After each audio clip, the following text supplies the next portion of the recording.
Lorsque Pierre s'approcha de l'établi, le visage de son père lui apparut, un souvenir clair, précis, ne laissant aucune place au doute. Son père était là, se tenant droit, debout devant son établi. Pierre s'en souvint encore, les larmes aux yeux. Émilie, voyant la fatigue de son père, l'interrompit. Viens, papa, tu dois manger un peu et te reposer. Ensuite, tu nous raconteras ton histoire. Émilie se tourna vers nous. Venez, je vous invite à la maison. Papa nous racontera ce souvenir si bouleversant pour lui. Nous entrâmes dans l'appartement d'Émilie et de Thomas Lecoeuvre, professeur de français au collège Edmond Rostand.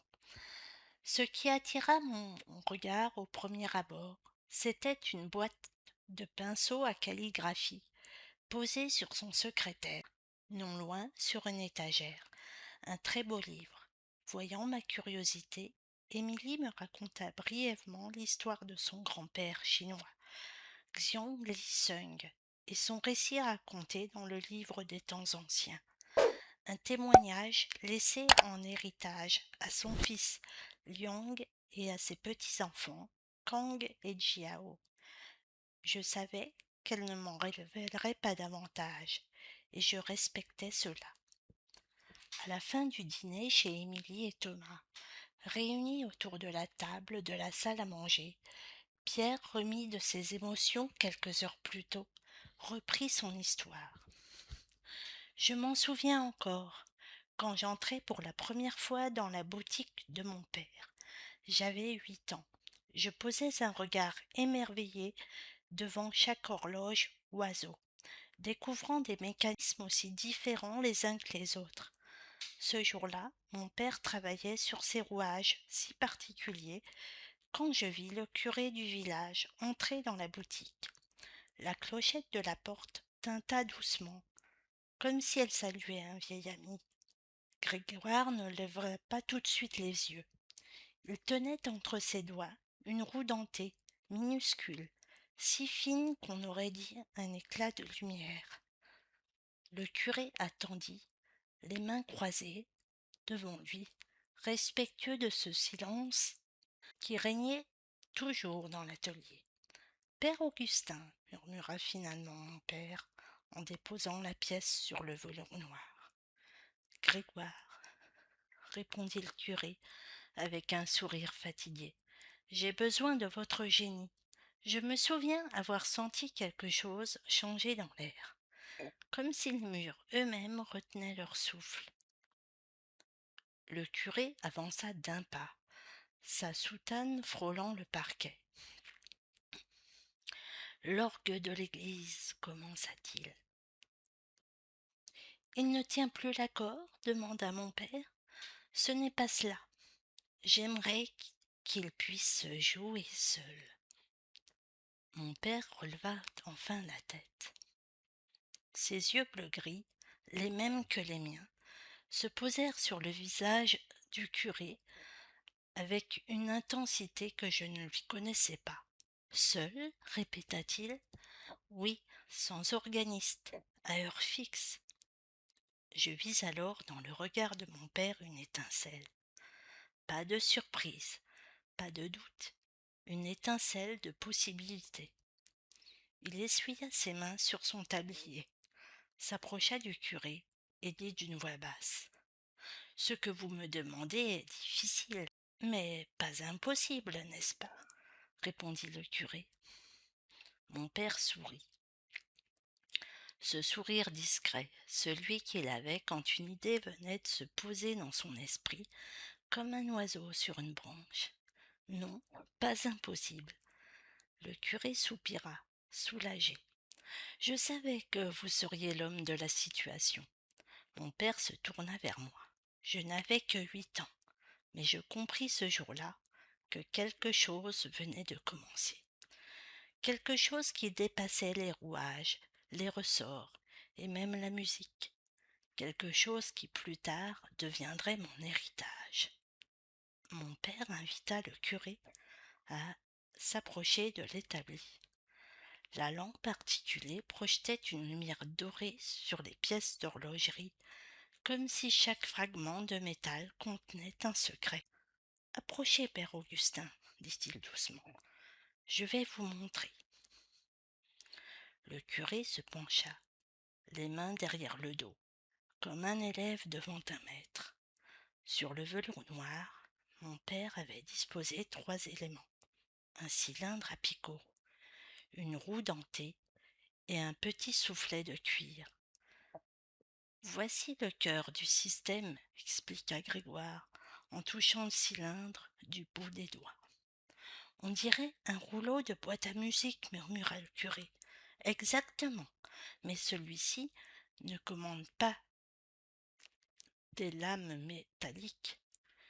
Il commande l'air. Il prit la roue dentée et la fit tourner. Un tic-tac discret s'éleva, comme un animal minuscule qui se réveillait. Le mécanisme d'horlogerie, ici, donne l'impulsion. Il tourne lentement ou rapidement, selon l'heure que vous choisissez. Et cela déclenche l'orgue ? Demanda le curé fasciné. Mon père hocha la tête. Le cylindre est programmé. Chaque picot correspond à une valve de l'orgue. Quand la roue tourne, elle entraîne le cylindre et les picots soulèvent les petites tiges qui ouvrent les valves. Comme un organiste invisible, souffla le curé. Mon père sourit. Oui, un organiste fait de bois, de métal et de temps. Il prit le petit soufflet de cuir, et ceci, c'est le poumon. Le soufflet se comprime à intervalles réguliers grâce à un second mécanisme. Il envoie l'air dans les tuyaux. Donc, l'orgue respire tout seul. Il respire, il joue et il obéit à l'heure que vous lui donnez. Le curé resta silencieux un moment.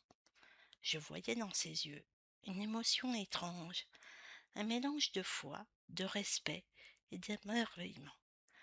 Grégoire, c'est prodigieux.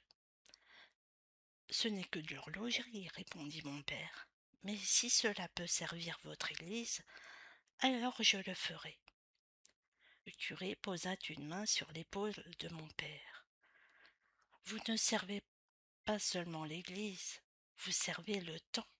Et le temps, c'est aussi une forme de prière. Je n'oublierai jamais ce moment.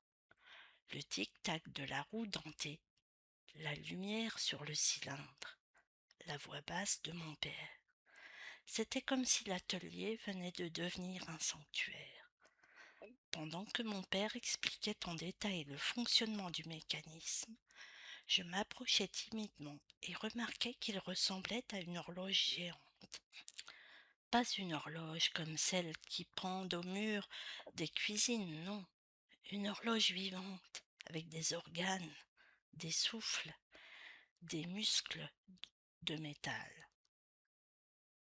Les roues dentées formaient comme un corps mécanique qui semblait respirer. Le cylindre à picot, posé au centre, me faisait penser à un cœur prêt à battre.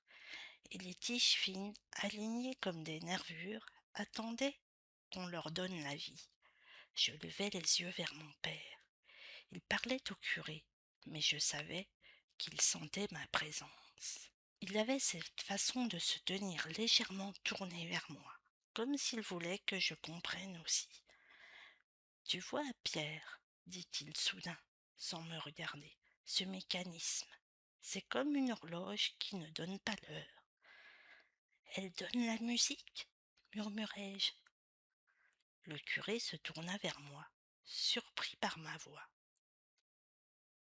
Mon père sourit. Oui, une horloge qui joue, une horloge qui chante. Une horloge qui prie, ajouta le curé dans un souffle. Je restai là, fasciné, les mains derrière le dos, comme un petit apprenti. Je ne comprenais pas tout, Mais je sentais que ce que mon père construisait n'était pas seulement un objet, c'était quelque chose de plus grand, quelque chose qui allait changer l'Église et peut-être même ma vie. Une horloge qui aurait été ouverte, dépliée, étirée comme si le temps lui-même avait décidé de montrer ses entrailles. Je restais là, à quelques pas, fasciné par l'enchevêtrement des pièces. Les grandes roues dentées, plus larges que ma main, tournaient avec une lenteur majestueuse. Les tiges métalliques vibraient comme des cordes prêtes à chanter, et le cylindre au centre semblait attendre qu'on lui confie une mélodie. Le curé suivait les explications de mon père, mais je sentais son regard glisser parfois vers moi, étonné de me voir si absorbé. « Vous voyez, père Augustin, dit mon père, en désignant une roue plus massive, c'est elle qui donne le rythme.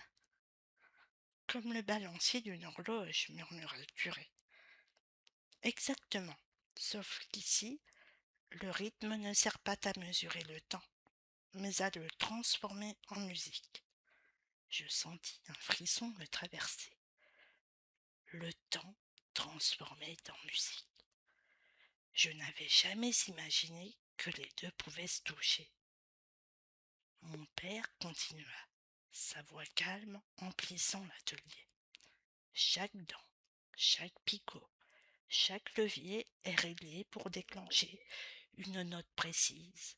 Si vous écoutez bien, il fit tourner doucement la roue. Un cliquetis régulier s'éleva, presque imperceptible, mais pour moi, c'était comme un souffle qui annonçait quelque chose de grand. L'orgue jouera seul, reprit mon père, à l'heure que vous choisirez, et toujours avec la même précision. Le curé ferma les yeux un instant, comme pour imaginer l'église emplie de musique, sans qu'aucune main ne touche le clavier. C'est miraculeux, Grégoire. Non, père Augustin, ce n'est que de l'horlogerie, mais parfois l'horlogerie sait faire croire au miracle. Je ne bougeais plus. Je regardais mon père, cet homme qui faisait chanter le métal, respirer le bois et danser le temps. Et je compris sans vraiment comprendre que ce qu'il construisait là n'était pas seulement un mécanisme, c'était une promesse que je porterais longtemps. Avant de partir, le père Augustin tendit à mon père un plan soigneusement enroulé et attaché simplement par de la ficelle. Intrigué, je m'approchai d'eux. Mon père défit la ficelle et déroula le plan, le posant sur une table à côté de son établi. Voici présentement ce que vous m'avez demandé, le plan de notre instrument, l'orgue de la basilique du Sacré-Cœur, ajouta le curé. Je n'avais jamais vu un plan aussi grand. Les lignes, les courbes, les annotations formaient un paysage mystérieux. On aurait dit une carte d'un pays secret, un pays fait de tuyaux, de soufflets, de leviers, de souffles. Mon père passa sa main sur le papier, lentement, comme on caresse une relique. Magnifique instrument, murmura-t-il. Il est ancien, répondit le curé, et capricieux, mais il a une âme. Mon père hocha la tête. Il savait reconnaître les âmes des objets. Il les entendait, même quand personne d'autre ne les percevait. Regardez ici, père Augustin, dit-il en pointant d'une zone du plan. Ce sont les tuyaux principaux, n'est-ce pas? Oui, et c'est là que votre mécanisme devra intervenir. Là, répéta le curé surpris. Ici et ici, précisa mon père, en traçant du doigt 2 lignes fines. Mais ce sont les valves les plus sensibles. Justement, le curé resta silencieux. Je voyais dans ses yeux une inquiétude mêlée d'espoir. Mon père reprit d'une voix calme. Si l'on veut que l'orgue joue seul, il faut toucher au cœur, pas seulement à la façade. Et cela ne risque pas de l'abîmer? Non, je ne détruirai rien. Je n'ajouterai que ce qui manque, le temps. Il se redressa, prit une petite pièce de métal sur son établi et la posa sur le plan. Cette trou, Pierre-Augustin, sera le premier rythme. Le premier rythme? Oui, le rythme du temps, celui qui déclenchera tout. Je sentis mon cœur battre plus vite. Je ne comprenais pas tout, mais je savais que ce moment était important. Mon père parlait comme s'il construisait quelque chose de vivant, comme si l'orgue allait devenir un être à part entière. Le curé inspira profondément. Grégoire, ce que vous faites là? Ce n'est que de l'horlogerie, répondit mon père. Non, c'est plus que cela. Peut-être, murmura-t-il, mais je préfère laisser les miracles aux autres. Il replia doucement le plan, comme on referme un livre sacré. Et dans le silence qui suivit, j'eus la certitude que l'orgue du Sacré-Cœur allait bientôt résonner seul. Le curé resta un instant immobile, les yeux baissés vers le plan désormais refermé, comme s'il venait d'assister à quelque chose de plus grand que lui. Mon père, lui, demeurait debout, les mains posées sur le rouleau de papier, dans cette posture calme qu'il avait toujours après avoir pris une décision. La lumière de l'atelier tombait sur son visage, révélant les fines rides de concentration autour de ses yeux bleu-gris. Il semblait écouter quelque chose que nous ne pouvions pas encore entendre, peut-être le futur mécanisme, déjà en train de tourner dans son esprit. Grégoire, murmura le curé, la voix un peu tremblante. Oui, père Augustin, ce que vous allez créer, ce n'est pas seulement un outil. Je sais, répondit mon père, c'est une voix pour l'Église, une voix pour ceux qui n'ont plus d'organistes, une voix pour le temps, ajouta mon père. Le curé releva la tête, surpris par cette phrase. Le temps? Oui, l'orgue jouera quand vous le déciderez, à l'heure exacte, à la seconde. Il ne se trompera jamais. Comme une prière régulière, par le ciel, souffla le curé. Mon père eut un sourire discret. Ou par un horloger, rectifia-t-il doucement. Je sentis mon cœur battre plus vite.